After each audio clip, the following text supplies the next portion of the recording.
Every day, I try to create something new. But I always remember my roots.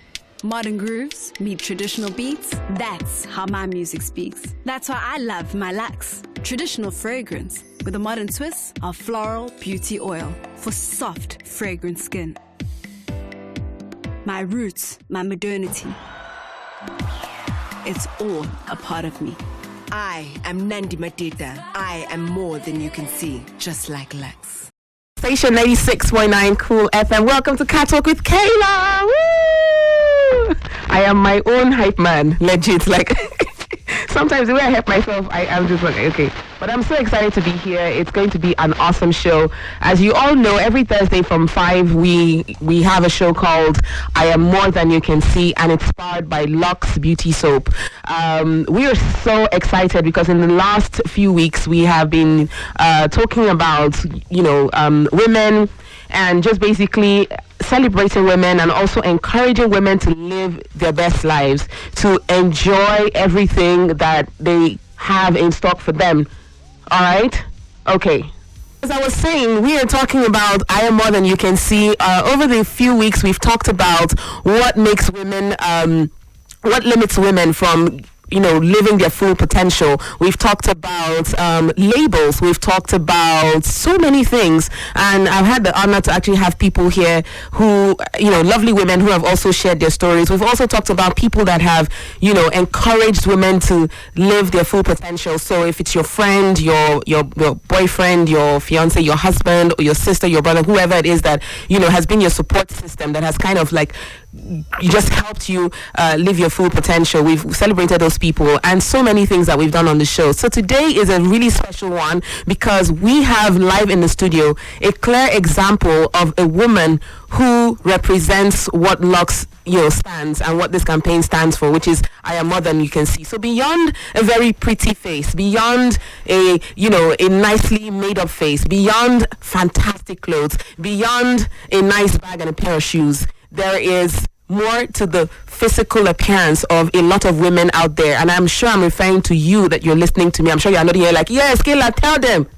After this, so, and that's what we've been trying to do. We've been trying to let people know that when you see a woman out there, there is more. There's a story, and Lux is celebrating you and also the women who have, set an example or whose lives have been very exemplary. You look at them and you're like, I want to be like this person because, somehow you are following her journey, whether it's on social media or in person, physically, you have an understanding of how she's gone through. So Lux has has picked a few women who will come on here on the show to share their story. And one of them is an incredible, and when I say the word, I don't say it because I'm a radio presenter and I can just use big words. She is truly incredible. She is talented. She is focused. She's hardworking. She's an example a lot of young and even older women, can take from. She's good at what she does, and she has a very interesting story she'll share with us here.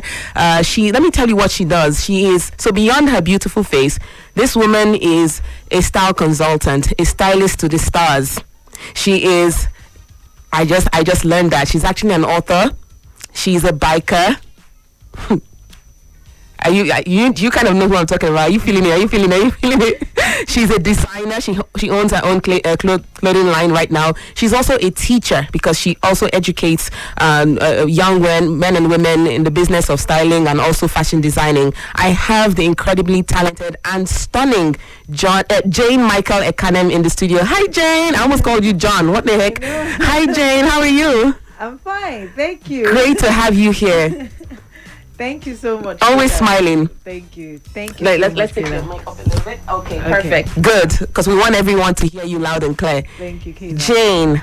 Jane. What was my first encounter with Jane? This is how many years ago? It's been a while. Mm-hmm. I think let me try and remember. My memory is not that great, but I think when you were with Jeku the stylist was when I kind of met you also, I think so.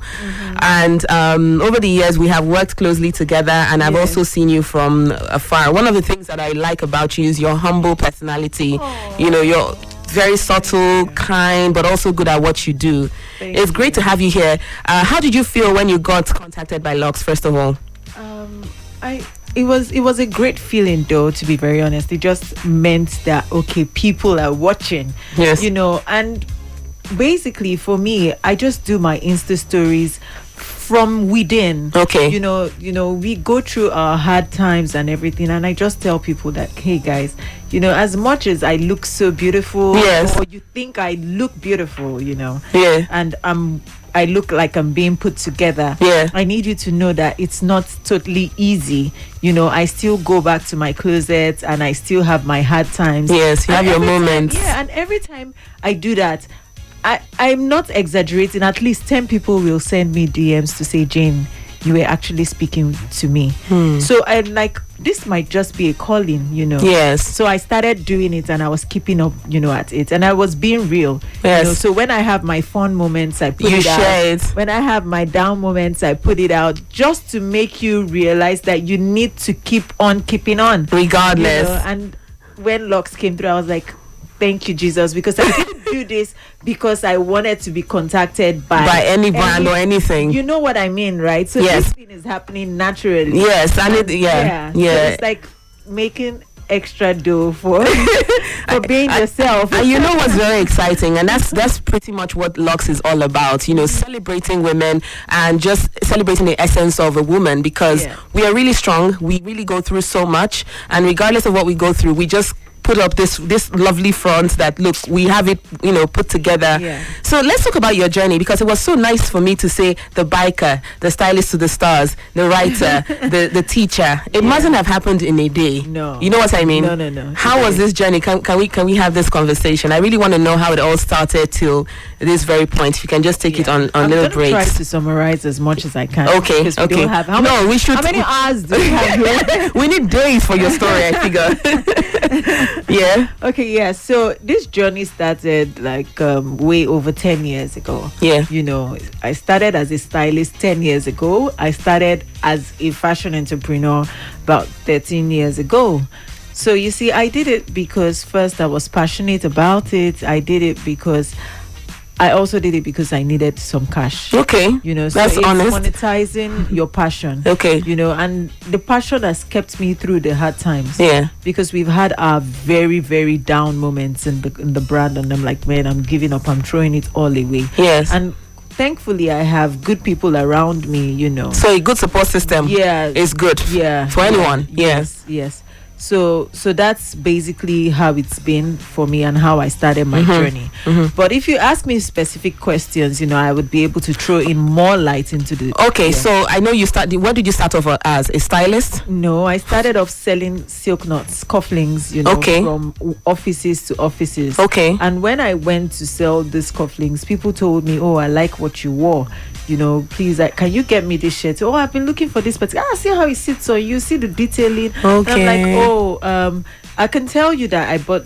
They would ask, how much did you get it? Because then I wasn't selling clothes. Yes, it was. And I tell them 2.5, and then you just give me 2.5 without transportation and everything. Okay. And I can't start saying, how far now? Give me transport, because that's not really what you set out to do. And for every time I told them I bought it at a certain price, they were like, wow, it's so cheap, please buy for me. So I'm like, okay. I might as well just say 5K. So you cover your transportation and the stress of actually shopping. And that's how we started. Wow. From 5K to 15K to 25. Even as far it got to a point where where you go to bring these things, they higher the prices from the warehouse. Yes. The higher the tendency of you making more money. So for instance, I bought clothes at 10,000 naira. I could sell them for 25,000 naira. Wow. Yeah. But if I bought some clothes for like 2.5, I could sell them at 3.5. I get you. The margin. So that was how I kept on, going on, meeting people. People kept on directing, referring people to you. Yes, yes. And in the journey of that, that being said, I met a partner. Yes. We don't work together anymore. Yes, I know. Yeah, and then after that, we all branched out into our own different. Yes. Yeah. Yes. And then that was how I started designing as well. I started designing because I didn't know. How long have you been designing? I knew you more as a stylist than a designer itself. I've been designing for 2 years. Okay. But it feels like I've been designing for 8 years. I think it's because of the nature of what you do, because Exactly. it does a lot of yes, you're gonna have to alter something to look a certain way, or for example, if you pull an outfit for someone and you don't just drape it on the person the way it is, you try to make it or customize it. Yeah, and guess what? Most times, more often than not, I usually design pieces for designers I work with. Right. So you call me, Jane, I need you to style me. It got to a point I felt that everybody was doing everything everyone was doing. Yes. Or every stylist was doing. There was a time that it was every nook and cranny there's a stylist. So it I has needed come to down start now. working, I needed to start working with designers where what I give to Kayla has not been seen by anyone. Yes. And when I work with designers, I have to start telling the designer, okay, Kayla has a small waist and she has a very big That is a matter of fact. Thank you very much. Size 29 on the waist. Thank you. Okay. Yeah, so giving descriptions to your figure, what will look good on you, Yes. the color that will look good on you. Yes. And then at the end of the day, the whole intricacies and everything is on me. And then the next thing, the designer is taking credit for tailoring what I have designed. Right. So it's also prompted me to start designing. Okay. Okay, I think I should just own my own label. And then, now stylists will come to me and pull. Yes. That's what I mean. I Because understand. the styling business started getting saturated. Yes, it was. Yeah, It was crazy at so the time. I needed to set myself aside. Giving you a t-shirt and a pair of jeans, I'll just call myself a stylist. Yes. So it made me feel like there was You needed to do more, and that's in its essence you taking yourself from one level to the other. Yes. And I'm sure it wasn't an easy transition. What It's still not easy, but I can tell you that I'm so happy that I didn't give up. good? Yeah. Like just when you're about to give up, things will happen. Yes. I promise you. Yeah. Like it's not where I want to be yet. Of but course it's not. Yeah, where I'm not where I want to be. Well, it's not where you were. Thank you. Like when I look back, like some months ago, and I'm like, to think that I actually wanted to give up on this. Yeah. Hell no. And let's talk about that giving up part. What was that like? Was it you? How did you get to the point where you said, you know what, I'm not giving up on this? Did people speak to you about it, or was it just you propping yourself? Did you have to pray about it? Tell me about that process real quick. Everything happened. Okay. So I was talking to someone. This was like 2 months ago. Like, man, I'm just tired of everything. This is the 2 months ago. Yes, this is the last episode now of me wanting to give up. I'm tired of everything. It's not. It doesn't look like anything is working out. Right. And it's like, when you give up on this, what are you going to do? What are you giving up to? Do you understand? Yes. I'm like, not true. You're not about to leave everything that you've worked so hard for. And then because I just keep having the zeal of one last try. One last shot. So I think we all need to tell ourselves one last try. If we did, we'd probably have not given up on a lot of things. I'm not saying that sometimes moving on to greater things wouldn't work, but what are you giving up to? Ask yourself that question. That was a very technical question that was being asked, and I didn't have answers for that. So that's part of the reasons why I'm still here. You're still here. Yeah. Now it's interesting to know that you're that, and you're also a biker. That is crazy. Like this Jane, you guys need to see Jane in her full kit when you're ready. When you ride your free times, or I know you're in a sort of like association or something. Is that or how does it work? There is an association, yes, but you don't have to be in the association. Part of it. Okay, so you're not part of it. I wouldn't particularly. I'm not active on it. Okay. Yeah. Okay. So you're just a rider for fun. I'm just a rider for fun. How long have you been riding? I've been riding for 3 years. How far have you gone? Say Lagos to Abuja? No. I kid. No, Lagos to Abeokuta. That's the most. Yeah, but I've done Ekpe. Ekpe is extremely far as well. Yes. Yeah, I've done Ekpe. Okay. Yeah. Wow. Yeah, and that's the most I think you've gone. I will do, because for me, when I picked up riding as a hobby, I'm like, Oh, Salt actually motivated me. Salt. Yeah, Angelina Jolie. Oh yeah, Angelina Jolie. Because I was wondering, is this salt that we use in cooking? I was doing everything, and I was like, oh, I just want to be like this woman. I come down from my bike, I flip my hair, and I'm good. I didn't know that was just a movie stunt. So basically, my friends and people in the biking community, they call me the swag rider, but that's not my call name. Yes. My call name is Black Sniper. So Baddest. you'd see me Black with Sniper. When I see you in your riding total suit. black kid. So Yeah. that's that's part of the reasons why I wouldn't go far. I would wear makeup, under my balaclava and wear my helmet. It's sexy though. It looks really nice. Guys, if you just tuned in, you are on to the I Am More Than You Can See show, brought to you by Lux. And I've been speaking with Jane Michael Ekanem. How would you, my goodness, you have many feathers to your cap. So how do I give you your accolades? Jane Michael, the author, the stylist, the designer, the writer, wow, I can go on and on to the break of dawn. In one word, if you were to give yourself a title, what would you say? I'd say I'm a phenomenal woman. Baddest. This one is a book. Phenomenal woman. Yeah. So now through your journey, and because the essence of this show as well is to inspire people and to encourage people who are just sitting down there thinking, all these things we are seeing on social media is a facade. I can't get there. True. What do you want to say? And I'm sure you've also mentored a lot of young people. What would you say to people out there, young women, or even you'll be amazed because sometimes I'm sure you've even inspired people that are way older than you are. You're like me, little me, Jane. What do I know? What do you want to say to them? Okay, so for those people who think social media is a facade, or you think that things are not, people are not being realistic to how they put themselves out there. Yes, that can be true, but I can also use this philosophy to encourage you. You can open your social media page now, and you're not a celebrity, you don't know anybody, nobody knows you, and start posting pictures between now and next week. Good pictures, and you'll see that your number of followers will grow, increase. For that alone, that should tell you that you're doing something.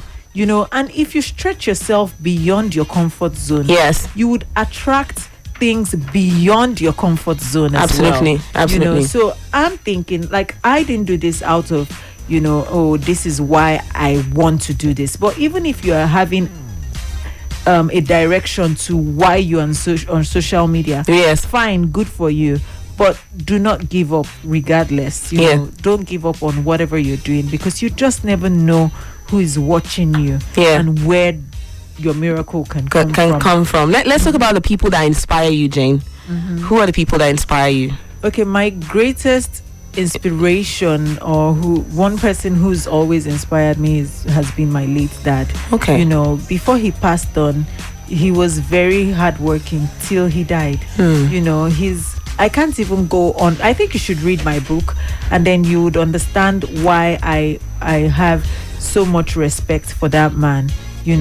Growing up now and understanding how life is, or how life was for him, and how hardworking and relentless he was, makes me tell myself that, oh, Jane, you also need to keep on keeping on. Then he mentioned something before he passed on constantly to me, saying stuff like, a good name is better than silver and gold. That's my dad. So that true. Puts me in check anytime I want to do something, negative in the public eye. Doesn't mean that I don't have what I do behind my closets, but it also helps me. It fine-tunes me, that, oh, Jane, people are watching you and you need to keep on having that good name. Then another person that inspires me is Oprah Winfrey. I knew it. I just knew you were going to say Oprah. I was like, Oprah. I knew you were going to say. I don't know why, but because she's phenomenal. Yeah, she started from nothing. As in, absolutely. And you can relate to her story. I can relate to her story.